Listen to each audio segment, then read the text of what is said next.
ایک دکاندار عبد الرحمان نے ابھی اپنی دکان کھولی ہی تھی کہ ایک خاتون آئی اور بولی، بھائی صاحب یہ لیجئے آپ کے 10 روپے۔ عبد الرحمان نے حیرت سے عورت کی طرف دیکھا جیسے پوچھ رہا ہو، میں نے تمہیں 10 روپے کب دیے تھے؟ عورت بولی، کل شام میں نے آپ سے کچھ سامان خریدا تھا، میں نے آپ کو 100 روپے دیے۔ سامان 70 روپے کا تھا، آپ نے 40 روپے واپس دیے، جبکہ دینے 30 روپے تھے۔ عبد الرحمان نے وہ 10 روپے پیشانی سے لگائے، پیسے کے ڈبے میں رکھے اور بولا، بہن ایک بات بتاؤ، سامان لیتے وقت تم نے ہر 5 روپے پر مجھ سے خوب بھاؤ تاؤ کیا، اور اب محض 10 روپے واپس کرنے کے لیے اتنی دور چلی آئیں؟ عورت نے کہا، بھاؤ تاؤ میرا حق ہے، مگر جب ایک قیمت طے ہو جائے تو کم دینا گناہ ہے۔ عبد الرحمان نے کہا، مگر تم نے کم نہیں دیا، پورے پیسے دیے۔ یہ 10 روپے میری غلطی سے تمہارے پاس گئے، اگر تم رکھ لیتی تو مجھے کوئی فرق نہ پڑتا۔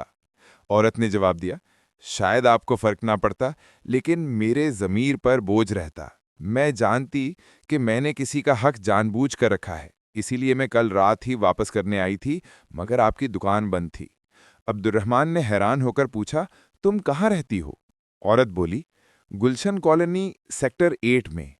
عبد الرحمان کے منہ سے حیرت سے لکھنا، 7 کلومیٹر کا فاصلہ طے کر کے صرف 10 روپے واپس کرنے آئی ہو، اور یہ تمہارا دوسرا چکر ہے؟ عورت نے سکون سے کہا، جی ہاں، دوسری بار آئی ہوں۔ اگر سکون دل چاہیے تو ایسے ہی کام کرنے پڑتے ہیں۔ میرے شوہر اب دنیا میں نہیں، مگر وہ ہمیشہ کہا کرتے تھے، کبھی کسی کا ایک پیسہ بھی ناحق مت لکھنا، کیونکہ انسان تو خاموش رہ سکتا ہے، مگر اللہ پاک کسی بھی وقت حساب لے سکتا ہے، اور اس حساب کی سزا میرے ساتھ میرے بچوں پر بھی آ سکتی ہے۔ یہ کہہ کر عورت چلی گئی۔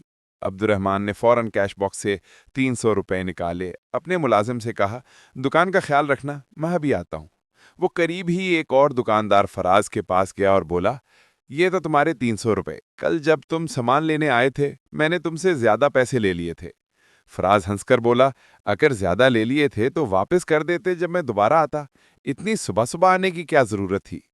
عبد الرحمان نے کہا، اگر میں تمہارے آنے سے پہلے مر گیا تو تمہیں تو پتہ بھی نہ چلتا کہ تمہارے پیسے میرے پاس ہیں، اسی لیے لٹا دیے۔ کبھی نہیں پتا کہ اللہ پاک کب حساب لے لے، اور سزا میرے بچوں کو نہ بھگتنی پڑے۔ یہ سن کر فراز خاموش ہو گیا۔ اس کے دل میں ایک زخم جاگا۔ 10 سال پہلے اس نے ایک دوست کاشف سے 3 لاکھ روپے قرض لیے تھے۔ اگلے دن ہی کاشف کا انتقال ہو گیا۔ کاشف کے گھر والوں کو اس قرض کا علم نہیں تھا، تو کسی نے تقاضا نہیں کیا۔ لالچ میں آ کر فراز نے کبھی خود بھی واپس نہیں کیا۔ آج کاشف کا گھرانہ غربت میں زندگی گزار رہا تھا۔ بیوہ عورت گھروں میں نوکریاں کر کے بچوں کو پال رہی تھی، اور فراز ان کا حق دبائے بیٹھا تھا۔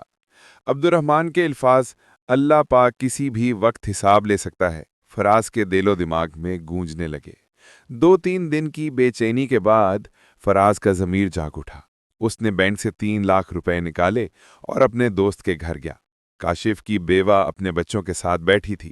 فراز نے اس کے قدموں میں گر کر معافی مانگی۔ 3 لاکھ روپے اس کے لیے بہت بڑی رقم تھی۔ اس کی آنکھوں سے آنسو بہنے لگے، اور اس نے فراز کو دعائیں دیں۔ یہ وہی عورت تھی جو 10 روپے واپس کرنے 2 بار دکاندار کے پاس گئی تھی۔ جو لوگ دیانتداری اور محنت سے جیتے ہیں، اللہ پاک ان کا امتحان ضرور لیتا ہے، مگر کبھی چھوڑتا نہیں۔